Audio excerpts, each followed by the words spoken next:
Masa bertugas AKBP Dr. Ali Mahfud, SIK, MIK, di Polres Serdang Bedagai, akhirnya usai. Selama masa jabatan memimpin Polres Serdang Bedagai, banyak hal yang telah dirinya lakukan untuk menjamin sektor keamanan dan ketertiban di tanah bertuah negeri beradat bisa terjaga dengan baik.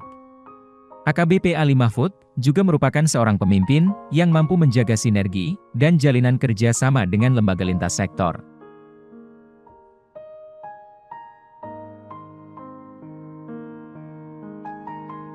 Tidak hanya itu, sosoknya dikenal dekat dengan masyarakat. Ini terlihat jelas dari bagaimana dirinya acap turun langsung berinteraksi dengan warga.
AKBP, Oksiuda Pratesta, SIK, merupakan lulusan Akademi Kepolisian, tahun 2003.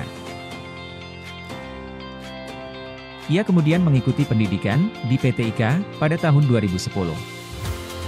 Selanjutnya, AKBP Oksiuda Prasesta juga menempuh pendidikan di Sespimen Polri pada tahun 2018. AKBP Oksiuda Pratesta telah malang melintang di berbagai posisi kepolisian sejak tahun 2004. Berikut riwayat pengabdian, sosok yang sekarang dipercaya sebagai Kapolres Serdang Bedagai ini.